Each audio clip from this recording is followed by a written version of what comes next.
Hora da gente falar de Atlético aqui no pacotão de notícias da Itatiaia no nosso YouTube. E você já sabe, né? Todas as informações do Galo você acompanha na Itatiaia e não fica por fora de nada, fica super atualizado.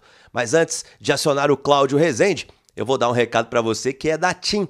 TIM Ultra Fibra. Contrate o pacote por apenas R$ 119,90. Você não ouviu errado não, R$ 119,90 e ganhe Globoplay. É isso mesmo, ó, recado dado. Agora vamos com Cláudio Rezende e as informações do Galo. Depois da vinheta.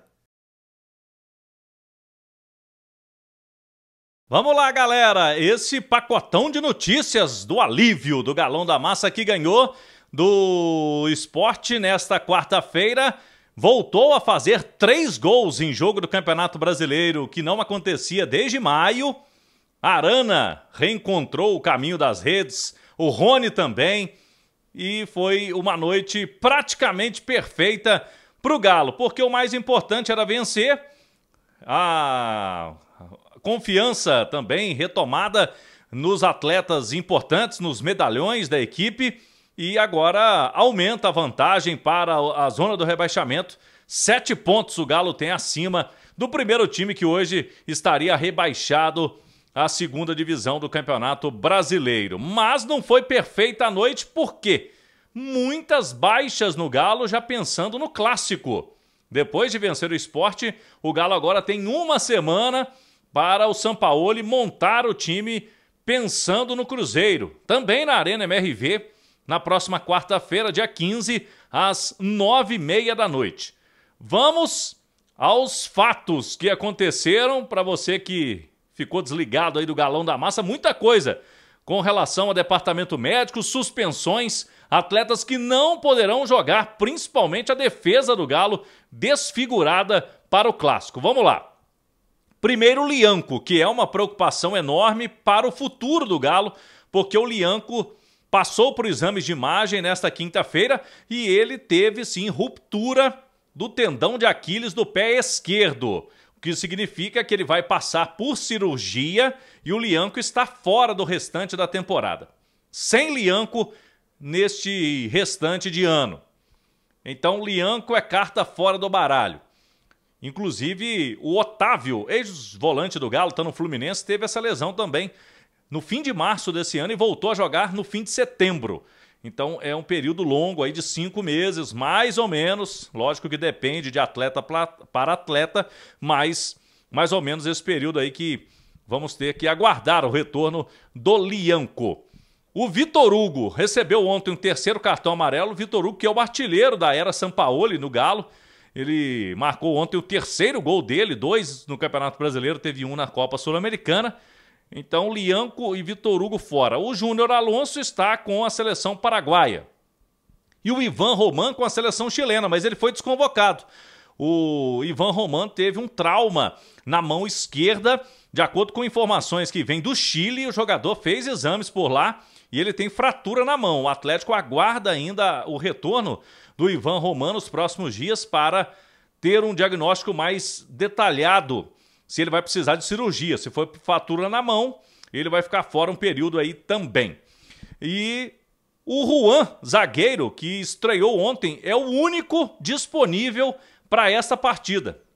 Antes do jogo contra o Sport, quem imaginaria, né, que o Juan seria titular no Clássico? Ele vai ter que ser, pela falta de opções. O Sampaoli tem o Vitão, de 17 anos, ainda é jogador do Sub-17 do Galo, que foi para a final do Campeonato Brasileiro da categoria essa semana.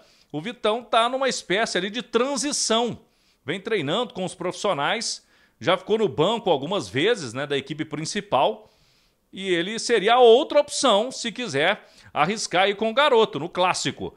Caso contrário, vai ter que improvisar o Sampaoli para esse jogo. E além desses caras da defesa, tem também ausências do Alan Franco, que está com a seleção, e também o Igor Gomes suspenso, a exemplo do Vitor Hugo, 3º cartão amarelo. O Atlético, por meio do seu CSO, o homem forte do futebol, Paulo Brax, enviou um ofício e ele fez reunião online também com membros das federações do Paraguai e do Equador, pedindo explicando a situação para as federações, pedindo a desconvocação de Alan Franco e o Júnior Alonso do segundo amistoso das equipes, né, das seleções, para que eles possam retornar a tempo de participar do Clássico. É uma situação muito pouco provável. Desconvocação de atletas, mesmo explicando, né, que tem esse problema aí, o Atlético, é data FIFA. As federações têm pouco tempo aí para a preparação das equipes, as duas estão na Copa do Mundo, e houve a tentativa aí, o Galo fez esse pedido, está trabalhando para que consiga as liberações. Fato é que não é fácil, é pouco provável que as federações liberem esses jogadores. Então é problemaço aí para o Sampaoli no Clássico da semana que vem. Falando, a gente citou aí o Vitão ontem, o Gabriel Veneno, né? Foi opção no banco de reservas. O Galo está na final do Campeonato Sub-17 contra o Grêmio. São 2 jogos. O primeiro será na Arena do Grêmio, em Porto Alegre, na próxima segunda-feira. O jogo 8 horas da noite. E o Galo decide em casa, no dia 18, sábado, 11 horas da manhã, na Arena MRV. O Galo definindo detalhes aí de preço de ingressos e quais setores serão liberados para a torcida atleticana, para esse jogo aí, para dar força moral para essa boa geração que é do Sub-17 do Atlético, podendo conquistar o título do Brasileirão contra o tricolor gaúcho. É isso aí, para você bombar na internet, para ver os vídeos da Itatiaia, para acompanhar os jogos do Galão da Massa, TIM Ultra Fibra. Recado para você então da TIM Ultra Fibra, a TIM que é a líder em 5G em todo o Brasil. Então, recado aí, hein? Não é da TIM ainda? Mude para a líder em 5G e TIM Ultra Fibra para bombar a internet da sua casa também. Tá dado o recado? A gente volta a qualquer momento aqui com notícias do Galão da Massa. Abraço.